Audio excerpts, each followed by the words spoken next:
I wanna be the very best, like no one ever was. To get them is my true test, to train them is my cause. I will travel across the land, searching far and wide. Need Pixelmon to understand what they can fit inside. Pixelmon, gotta catch 'em all. How can they fit in something so small? Ooh, you're my best friend. In a world we must defend. Pixelmon, gotta catch 'em all. In those minuscule red and white balls. You teach me and I'll teach you in this awesome mob review. Pixelmon, gotta catch 'em all. Yeah, yeah.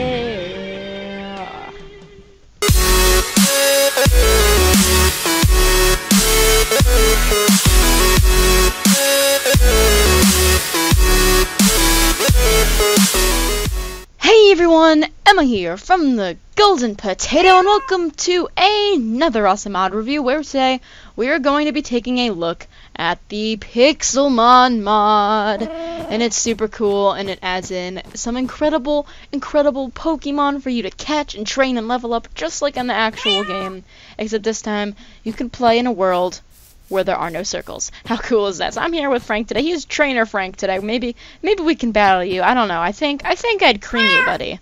I think I'd cream you. But as you can see, I have some seriously decked out Pokemon here, and today I'm going to be walking you through the entire premise of Pixelmon and basically everything. Now I'm not going to go over all of the crafting recipes since those are stuff you can quickly look up on the wiki. But my goal today is to show you stuff like gameplay style, how you do things that aren't just simple crafting recipes. So I did add this nice giant Pokeball in the middle of the area to decorate, and I spawned in some natural structures for us to take a look at, but before I get started, I just wanted to go over some of the basic controls. Now, these are the default keys, by no means the keys that you are limited to, but I will show you what they are. So the first one is the O key. This toggles the little screen on the left-hand side. If I want to see the level of my Pokemon, meaning, you know, how powerful it is, its HP, or its health, its gender, and its name, I can click O and have that open, but I can click O again and it'll all disappear, and I'll just have the little pictures of the Pokemon I currently have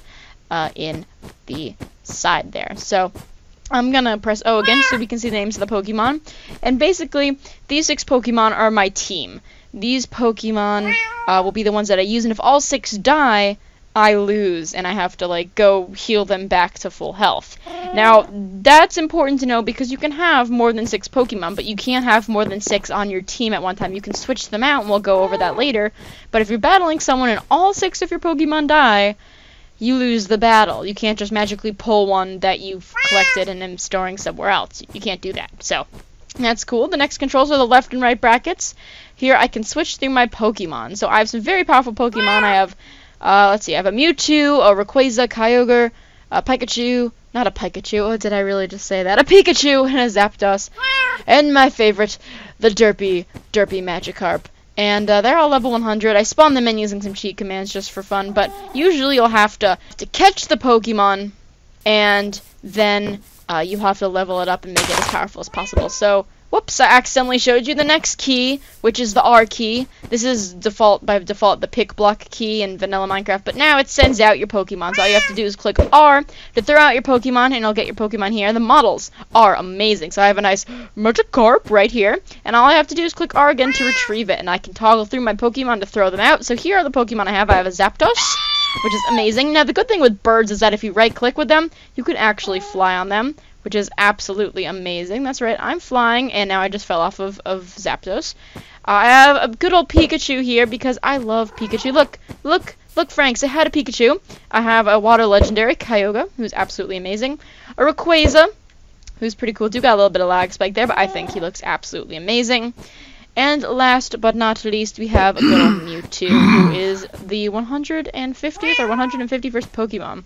So we'll just retrieve him there, and that's basically the basic controls. Basically the basics. Let's call it that. So we have a lot to go over today, But there's one more important thing. As you know, this is a gameplay mod. Just like with ordinary Pokemon, you start with a single Pokemon, you try to level up Pokemon, become the best like no one ever was, catch them and train them, because that's your test and your cause. I'm quoting the song right now, if you know what I'm saying. But basically, when you start a new world, something important pops up. So if I create a new world here, in creative or survival or hardcore, doesn't really matter, I'll get a fancy little GUI that pops up that'll help me start my Pokemon adventures. And this is one of the things that makes Pixelmon a sort of overhaul mod. You'll be able to select a starter Pokemon. So we have 1, 2, 3, 4, 5. We have 15 different Pokemon, fire types, water types, and plant types. So you can click a Pokemon, and when you select a Pokemon, you spawn in a new world with one level 5 Pokemon. And so this is the Pokemon, and basically I can use this to, my little Charmander that I've selected, to gather more Pokemon and level them up as I grow my army. However, it's very perfect that I spawn next to this tree right here. This here is an apricorn tree. Now this is very, very important because apricorns are the source of Pokeballs, and Pokeballs are how you collect more Pokemon. So, to get these apricorns, these sort of balls out of the tree here, and they come in different colors too. You simply give a right click and the apricorn drops on the ground. Now if we go back into the world I was in, I'll show you the importance of apricorns. If we go to the first chest here, labeled Pokeballs, you'll see here that I have several apricorns here. Now there are a million apricorns. There are a lot of colors, if I can spell them right. Here are all the colors, and they are looking absolutely amazing. So depending on the trees you can find, you can mine them and farm them and all of that beautiful jazz. And when you mine them, or right-click them I should say, you get these apricorns here. Now all you have to do is cook an apricorn for it to become usable. You can't use it for crafting recipes until you cook it. So if I cook a regular apricorn, let's say I found an apricorn tree with a green apricorn, I right-click it, get the ball out, and then once I smelt the apricorn ball, I will get a cooked apricorn. So here we have our cooked green apricorn. A Curd's Apprentice. This mod does it in awesome achievements too. So that's how you cook apricorns. Now you may be wondering how to craft Pokeball discs. Now these are sort of one of the parts of the recipe for Pokeballs. And this is very simple because Pokeball discs, to craft them, if you have a crafting guide, I just put 3 apricorns of any color across the top, and that'll either give me 2 or 5 Pokeball discs. They have to be cooked apricorns, and different color combinations will lead to different lids. Now, I have this anvil here. This is a handy anvil because I'm going to need it to craft my Pokeball disc and turn it into a Pokeball lid. So all I have to do is right-click this anvil with my Pokemon disc here, and it'll be placed on the anvil. Keep in mind, to craft this anvil is different than a regular anvil. The crafting recipe is basically filling a crafting grid with iron, except you leave the right middle square blank, and then when you right-click it, I'll have this sort of disc here. Now what I need to do next in my journey to craft a Pokeball is to take a hammer. Now there are different hammers. To craft a hammer you need 2 sticks, and then surrounded on all the other sides of the sticks are either wood, stone, iron, gold, diamond, or the new ingot which has been added into this mod, which is aluminum. So we'll take an aluminum hammer here, and all I have to do is left click and hit it. Just hit it, and pound it, and I just broke the chest. Whoops. Okay, so basically I have to left click and be very careful here. When I left click, I pound the Pokeball down into a ball shape, and all I have to do is right click it again to take the Pokeball off of the anvil, and now I have a Pokeball lid. Now keep in mind that there are different types of lids based on different color combinations. So for example, a great ball might require 2 blue cooked apricorns and 1 red cooked apricorn, and then you have to pound it on the anvil with your hammer. But nonetheless, to craft a Pokeball, you now need 1 Pokeball lid of your choice. Depending on the colors, it'll give a different sort of disc, if that makes any sense. A button, and an iron disc or an aluminum disc. And to craft these, you simply put 3 beautiful iron or aluminum ingots on a crafting grid in a row. So, that is how you craft Pokeballs. Now, we're going to take a couple of these Pokeballs, actually. Keep in mind the only one you can't craft is the Master Ball. This is a drop from boss Pokemon or trainers. But we'll take a Pokeball. We'll take a... what other balls are there? The Premier Ball is decorative. The Great Ball has a 1.5 times catch rate on any Pokemon. The Master Ball is guaranteed to catch the Pokemon that you use it on. I think the Ultra Ball has a 3-time chance of catching the Pokemon that you're going after. The Dusk Ball works more effective in caves and in nighttime. The Heal Ball It doesn't actually, it works like a regular Pokeball, but it used to be that if you caught Pokemon, it wouldn't heal after you caught it. You'd have to go and heal it on your own. But now that's sort of ingrained into the feature of the regular Pokeball. Dive balls are more effective in water, for water Pokemon. Timer balls grow increasingly effective as time goes on in a battle. Repeat balls are great when you're catching a Pokemon that you've already owned or have in your sort of inventory on the side here. Fast balls work on certain Pokemon that are faster, and heavy balls work on certain Pokemon that are heavier. You know, they have a greater chance of catching that particular Pokemon. Safari balls are sort of more effective on like grass type Pokemon. Love balls have like an 8-time rate of catching a Pokemon if it's the same type of Pokemon but of the opposite gender. So if I have a female Magikarp and I want to catch a male Magikarp, I should use a love ball. Moon balls, level balls, nest balls. There are so many balls here, and I suggest that you look up all of the effects online because they're absolutely amazing. And as I said at the time today, my mouth is starting to hurt. So if that makes any sense, basically you take apricorns, put them in a row, pound them on an anvil, combine them with a button and an iron or aluminum disc, either one. And then depending on the color combination of apricorns, you can craft any of these balls, which all have like different rates of catching Pokemon. So I'll show you how a battle works now. So let's go and find a Pokemon. Now Pokemon, or Pixelmon I should say, spawn battle specific. And what's incredible is that sometimes, just like this Drifloon here did, a Pokemon will choose to fight you instead of you going and choosing to fight a Pokemon. So there are 4 different options. You can run, and if I run, I'll either be able to run and escape, or the Pokemon will come after me, which I just did. Or if I want to attack it, I simply click R and hover over the Pokemon and send out whatever Pokemon I've selected using my left and right bracket keys. And I can switch through Pokemon, so I can choose a new Pokemon to send out from one of the 6 on my team. So I can switch to a Mewtwo. And now it's the other Pokemon's turn. We take turns fighting. We can also grab something from our bag.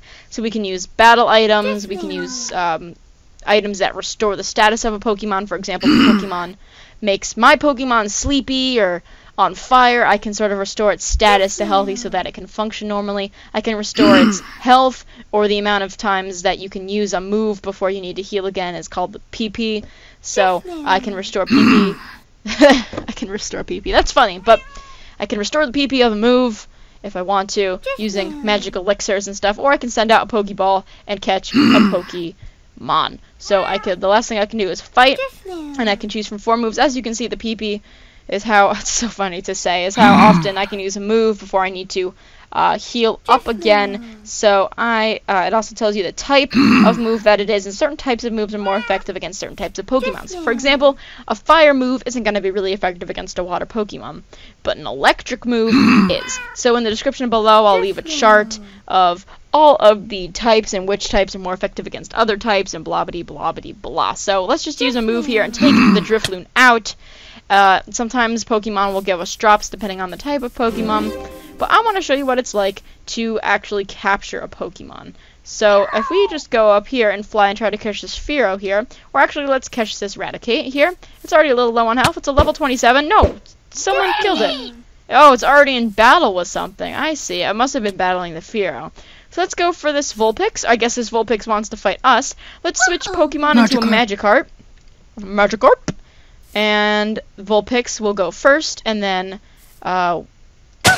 did it try to escape from me? I want to use Flail and try to take it out. So now I used Flail. Okay, this is important. Now that the Vulpix is on low health, it's Vulpix's turn. Vulpix did his move. It'll tell you in the description. You can also see the HP and the level of the Pokemon and the name of the Pokemon up here. Now I'm gonna click on Bag and throw in a Pokeball. So Master Balls are guaranteed to catch a Pokemon. So I'm gonna use a Master Ball just in case, because sometimes the Pokemon can escape if you try to catch them. For example, if I use a regular Pokeball of the Vulpix, if it's a higher level or if it's not low enough on its health, it'll be able to like come back out of the Pokeball, and I won't be able to capture it. But I capture Vulpix, and now my party is full. It's sent to my computer, and that's where I can retrieve my Pokemon and switch it out to be one of the 6 on my team. So, there are a couple other things. There are trainers that spawn throughout the world. They look like little NPCs. I wonder if I can find one over here. We have Pokemon. We have some Miltanks. We have a Pidgeotto. Let's see. None that I'm looking for. There's an Arbok. There is another Miltank. Not a Miltank, a Miltank. But basically, when you defeat trainers, they look like NPCs, and they have like up to 6 Pokemon that you have to take down. And if you take their Pokemon down before they take all 6 of yours down, you can win badges, which are like rewards that you can get and keep track of, just like in the real game. And they are super awesome. You get different badges for different goals, and they look beautiful. So, congratulations. Now, these are like the elixirs and PP and HP restores. Most of them are actually not craftable. They're drops from boss Pokemon or trainers, but they do different things such as restoring HP, removing status effects, restoring PP. You can like do a little revive or a max revive, so some are more powerful. Some haven't been implemented into the game yet.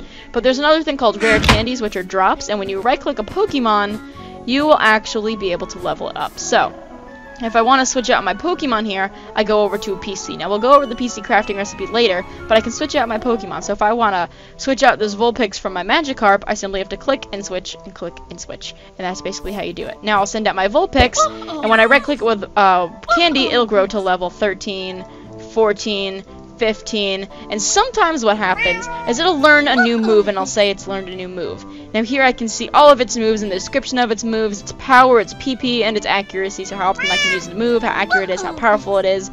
And sometimes they aren't like meant to hurt people, they're meant to scare them, or what else? Sort of create a status effect, and then I can switch in a move. So if I don't want to add in the new move, I can click it, and I can give up learning the new move, or I can click a move I want to replace it with.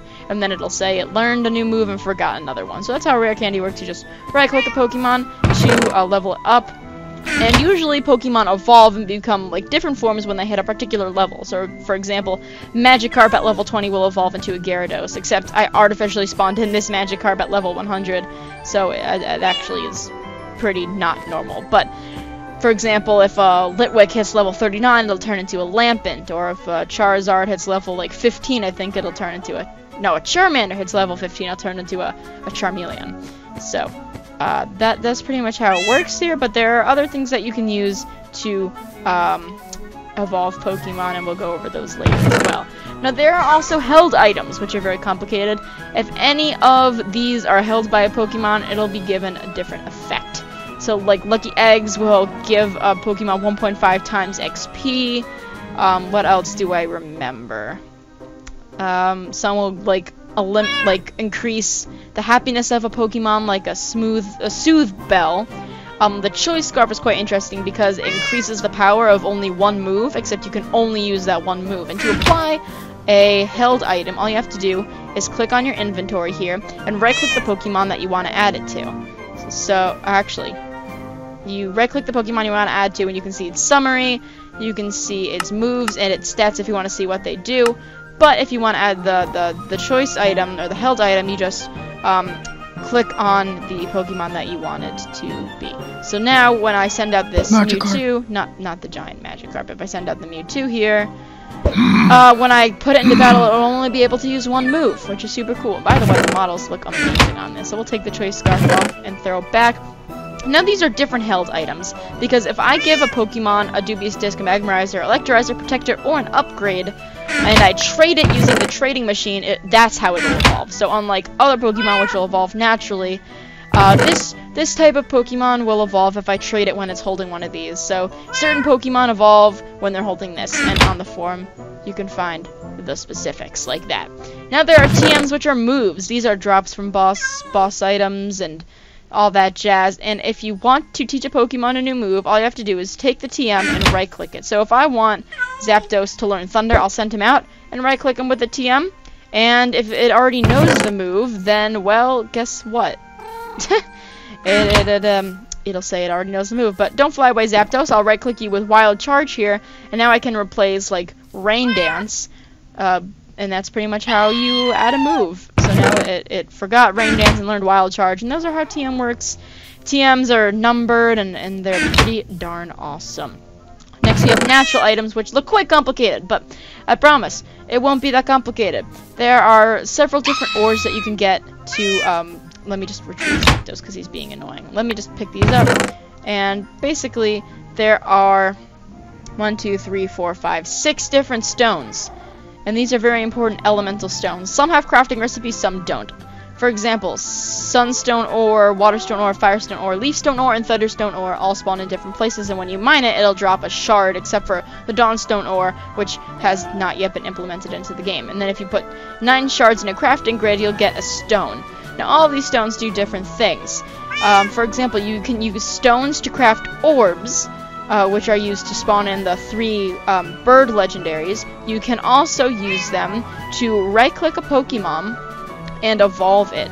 Now, for example, if I right-click my Pikachu with a Thunderstone, it'll evolve into a Raichu. So if I throw out my Pokemon, right-click it with a Thunderstone, I'll get this cool, evolving sort of GUI thing. Pokemon's going crazy there. Not Pokemon, Pikachu! I can't believe I keep not pronouncing his name right.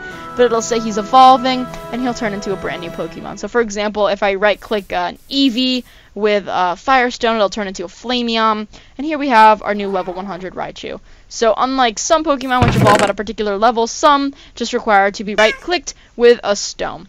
Now, there are also 2 other random ideas, and that is the Icy Rock, which spawns in icy biomes, and Mossy Rocks, which spawn in grassy biomes. And I can't place it here for some reason. There we go. There has to be enough space between the 2. There has to be like a 10-block radius. And these are specifically for evolving Eevees, because Eevees have like 9 different evolutions, and some Eevee evolutions require to be right-clicking with an elemental stone, but the Glaceon and the Leafeon have to be leveled up within a 10-block radius of either the naturally spawning Icy Rock or Mossy Rock. So if I have an Eevee and I choose to fight a Pokemon right here, and it levels up to like level 13, it'll then not only become an Eevee level 13, but a not a Flareon, an Icy, Glaceon, or a Grassy Leafeon. So that is also something interesting. Keep in mind, Eevees also have different like evolving sort of mechanics, unlike where you need to trade with a held item, or they evolve at a particular level, or you use a different stone to level it up. Basically, you can also get an Umbreon or whatever the other one is, I forgot, by increasing its happiness either in the daytime or the nighttime. So the other natural items are fossils. So this is what the fossil ore looks like, and when I mine it, I can get 1 of 9 covered fossils. Now I can clean these fossils and get regular fossils and use the regular fossils to create some pretty darn beautiful actual Pokemon from fossils, which is pretty cool. And then we have bauxite ore, which is where we get aluminum, such as the aluminum hammer. It looks pretty similar to iron, and it's actually pretty common. And then lastly, we have a Pixelmon spawner, which currently doesn't do anything at the moment, but it looks cool, so I thought I'd show you. And lastly, in this chest, we have aluminum and aluminum plates. Now, aluminum is quite valuable. Aluminum ingots are from smelting bauxite ore, so if I smelt the bauxite ore here, I'll show you that it'll give you none other than an aluminum ingot. Now, there's the traditional tool and armor set for aluminum, but it can also be crafted into the hammers that are used in anvils, or it can be pounded down on an anvil into an aluminum plate. So I simply do the same thing. I right-click it and pound it down, and once it's pounded down all the way, and it is nice and flat like this, it'll end up looking like this. All I have to do is right-click it again and take off the aluminum plate. Now, these are used for crafting recipes for several different machines. So, if we go in here, we'll see the crafting recipes for the machines. Now, there are several different machines that look complicated. There's a fossil machine, which is used to take the fossils and turn them into Pokemon. There is the fossil cleaner, which is used to uncover the covered fossils and turn them into regular fossils so that they could be used in the fossil machine. There's the trading machine for you to trade Pokemon with other people, and even more, trade Pokemon that have held items in their hands to evolve them and then trade them back to get them back. And the cloning machine, which is one of my favorites, because if you clone a Mew, you can get some really awesome Pokemon that I'll show you in a minute. Let's see here, our tools and aluminum. We have the basic aluminum set of helmets, armors, and all that jazz. And we also have something called old running boots and new running boots. Now, these are great for Pokemon, since if you wear them, they'll either give you 75% speed, which is absolutely amazing for the new running boots, or old running boots, which don't require diamonds, of course, will give you 50% running speed, which is super darn cool.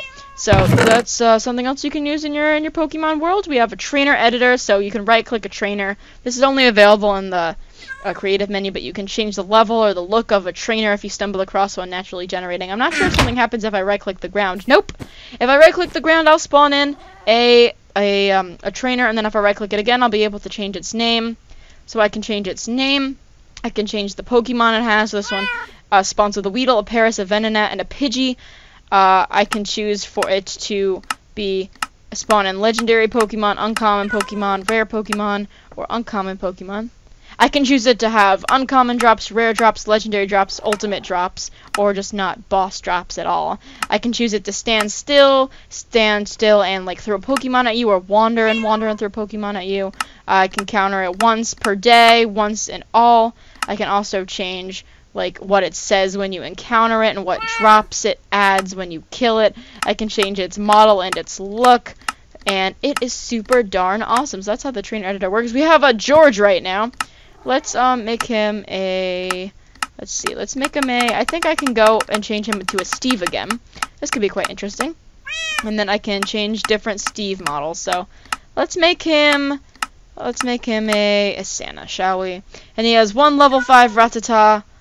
And now if we actually add more Pokemon, I can edit these and like change all the Pokemon and stuff and spawn them in naturally.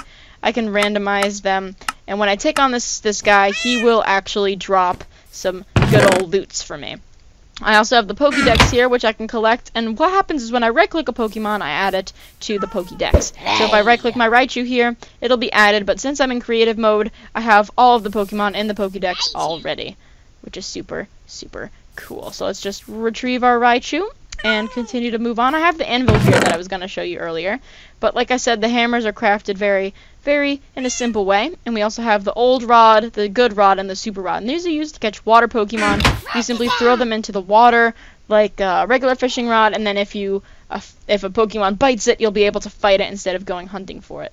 Now a Rattata level 105 is coming to attack us, and that is probably because Trainer Bob, or whatever his name is, had a Rattata level 105. So let's take him on, shall we? Let's use Thunder and take down this Rattata. And the boss should drop something. I don't think I chose it to spawn with any drops, but usually if I find one spawning naturally, it will have drops. Now I can also spawn in a boss Pokemon. And to spawn that, the command is Pokespawn, the name of the Pokemon. So, I don't know, let's pick a really cool Pokemon. Let's pick, this is tricky. Let's pick a Venomoth. And then boss 4 is the highest level boss. Venomoth is not in the game, however. So, do Pokespawn, then the name of the Pokemon. So let's do a Wartortle. And then either boss 1, boss 2, boss 3, or boss 4 indicates the level of the boss. So when I successfully spawn it in, it'll be a different color, it'll be more powerful, and when I kill it, it'll drop some epic loots. So if I kill it with my Raichu here, if I can aim it correctly, he's running away. You can't escape. You can't escape. Excuse me, Mr. Mareep or Mrs. Mareep. I'm trying to kill this Wartortle here. If I can just throw the Pokeball on him.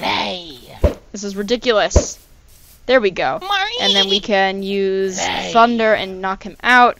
He's a level War 40. No, he's a level 140. So if we use Thunder again and take him out, I think we should probably switch it to a Mewtwo. And now what happens if we use Psychic? We'll take him out, and he'll give us some awesome drops. So as you can see, the Pokemon can counter, they can fight back, and it's a lot harder to take down a Pokemon of a higher level. The same regular Pokemon physics work. But once you beat a boss, you'll get these. We'll get, like, awesome stuff, an Electrizer so that we can level up certain Pokemon, a Thunderstone, full heal and max ethers, a King's Rock, which I think is a badge, and we'll get some pretty good loots from taking on a boss. And we have a massive Lickitung. Level 30 Lickitung. Oh, there's another level 30 Lickitung. There are Lickitungs everywhere right now. And it looks like my my headphones are about to die, so after I clear up my inventory here, we're going to go on to the last segment of the video. Stay with me, because if you're watching by now, I'm promising you 10 Pokemon impersonations at the end of this video. So stay tuned while I plug in my headphones. Okay, so that are the different machines. I'll show you how they work in a minute after we finish going over the tools, and I think we did. So that is pretty darn neat. The super rod, the good rod, like I said, and the old rod have a different level of effectiveness. And there's also something else that you can use to water apricorn trees to make them grow faster.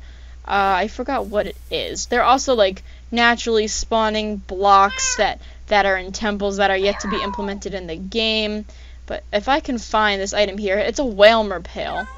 And what happens is if I right-click an apricorn tree and I water it every day, it'll produce apricorns faster.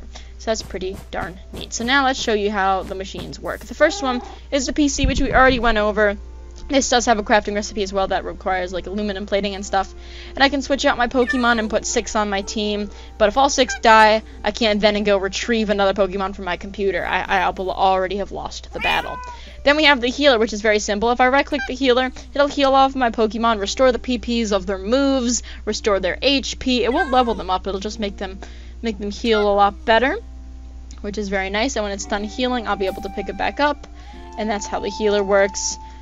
And what other things do we have? We have the trading machine, which when we right-click, we can trade with another person. Now, it's physically impossible to trade single player when you're not hosting an LAN world and have another person. But I can select a Pokemon to trade and click ready, and then when I'm ready, the other person can right-click and add in another Pokemon. But for example, if one of my Pokemon's wearing a held item, that will allow it to evolve. If it gets traded and I trade with another person, the Pokemon evolves and then I trade it back. So for example, sometimes it needs a held item, sometimes it doesn't. If I trade a Haunter, it'll turn into a Gengar, and then the person trades the Gengar back to me, which is pretty darn cool. We also have the fossils. So there's the fossil cleaner and the fossil machine. So if I take a covered fossil and a regular fossil, actually if I just take a covered fossil, not a regular fossil because I will need to uncover the fossil first, I just right-click the cleaning machine and it'll clean for me. And when it's done cleaning, it'll turn into a regular fossil. And when I right-click this machine with a regular fossil, it'll actually create the Pokemon for me. So when you uncover the fossil, it'll tell you like what Pokemon it is. So let's say I want to spawn in a Shieldon. Why not? Is the Pokemon cleaner done yet? I think it is. I think I just have to right-click it again, and the Pokemon machine will work. The fossil cleaning machine, I should say. And now if I have a root fossil, all I have to do is right-click the machine. Right-click. Right-click. I'm inserting the fossil. There we go. And it'll take a little while. It'll say it's working, give me the percentage, and it'll start producing the Pokemon. So that is pretty cool. The next thing we're going to go over is the cloning machine. Now this is cool because if I search a Mew, it'll either clone me a Ditto or a Mewtwo. So let's go into our PC here and switch in our Mew. And right-click our Mew. All we have to do is hover over him and do a simple right-click, and it'll scan the Mewtwo. I can also insert catalysts to make the process faster, because Mewtwo is probably one of the most powerful Pokemon in the game. So if I right-click and insert diamonds, the process will go a lot faster. Let's check on our fossil here. It's at 16%, which is pretty darn cool. So while I'm cloning and see if we get a Mewtwo or a Ditto, and while my fossil is created, I'm going to show you the last thing, which are these 3 shrines right here. There's Static Shrine, the Fiery Shrine, and the Icy Shrine. Or should I say the Icy, the Fiery, and the Static Shrine. Now these are used to spawn in the 3 legendary original birds. Zapdos, Moltres, and Articuno. Now, to spawn these in, you're going to need an orb, and then you either combine the orb with a a water stone, a thunderstone, or a firestone. And it'll give you, wait for it, it will give you either an orb of frozen souls, an orb of static souls, or an orb of fiery souls. Now when I have this orb here, I have to kill, I think up to 300 Pokemon, and the orb will fill up. So while I'm waiting, let's take on another Pokemon and show you what it's like here. We have a massive Kangaskhan. Well, actually, let's take on this little Torchic. That might be very easy with our Mew. Let's take on our Mew. Come on, Mew. Go for it. Go for it. Go for the Torchic. Go for the Torchic.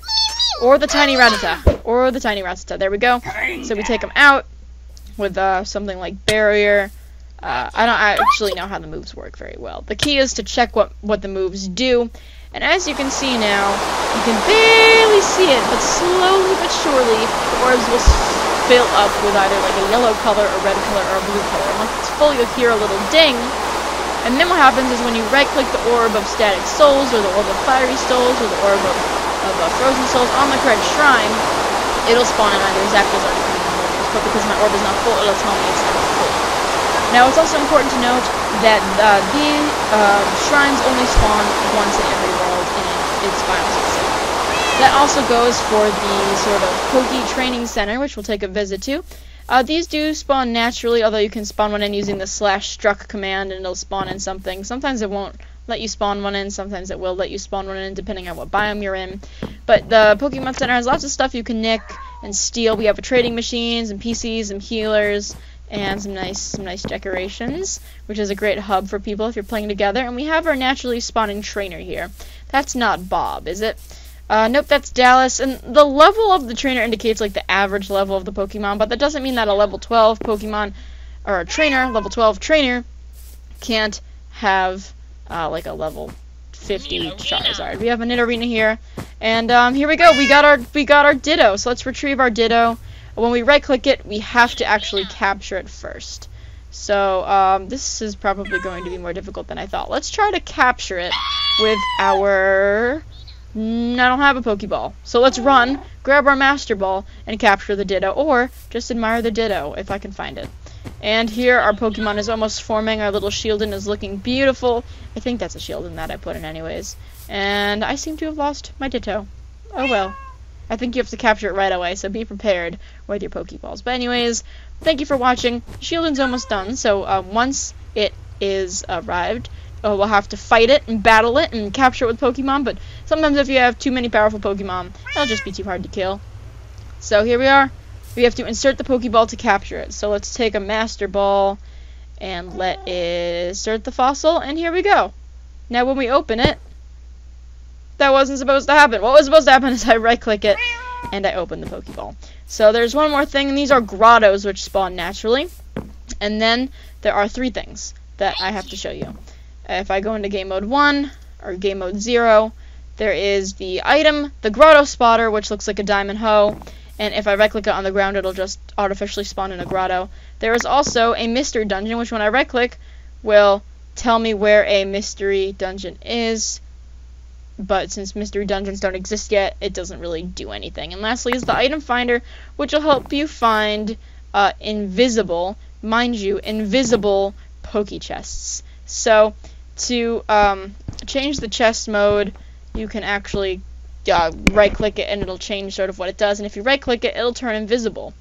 Now this is really cool because when I click the item finder, it'll point to the direction where the hidden Poke chests are, and these can contain some pretty valuable loots.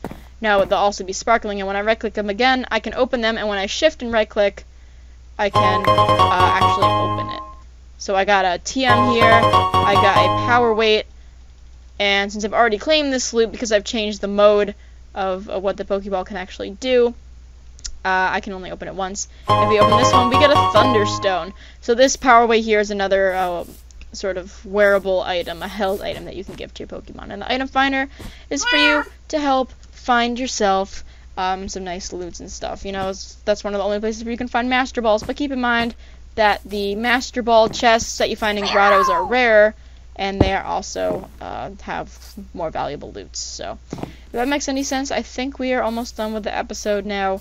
I think what I'm going to do now is 10 Pokemon impersonations for you all. So brace yourself, because I want to thank you if you're still watching this episode right now in the mod review, because it was a very, very long mod review. Probably the longest one I've done yet, but here we go. 10 Pokemon impersonations. Here's Bulbasaur. Bulbasaur! Bulbasaur! Here's Magikarp. Magikarp. Garp. Garp. Here is Charmander. Charmander, Char! Nailed that one. Here is Pidgeotto. Here we go. I'm holding the mic away from my face. 3, 2, 1. Pidgeotto! Pidgeotto! I can't believe I'm doing this right now. The way that I look right now, just sitting in my room making Pokemon noises. Nothing wrong. Let's do Mew. Here we go. Are you ready? This is probably the hardest one. Are you ready? Brace yourself. 3, 2, 1. Mew. Nailed it. All right. Here we have Ekans. Here we go. Ekans. I blew on my mic a little too hard then, but that's okay. Who else can I do? We have Rattata. So here we go. Rattata! Oh yeah, I nailed that one. Who else? Jigglypuff. Here we go.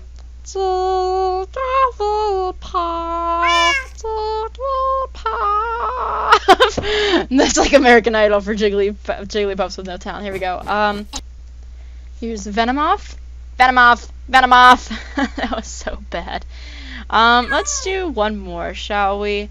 Let's do... I'm trying to think of who else I can do. That'd be decent. I think this will be the last one. I don't know if this is 10 or not, because the episode's going on forever. I got it. Let's do Pikachu, shall we? Disclaimer, it's going to be horrible. Here we go. Pikachu! That was horrible. Let's forget that ever happened, and instead let's take a moment to look at Frank's beautiful face. Hello, Frank. Your face is beautiful. Thank you so much for watching.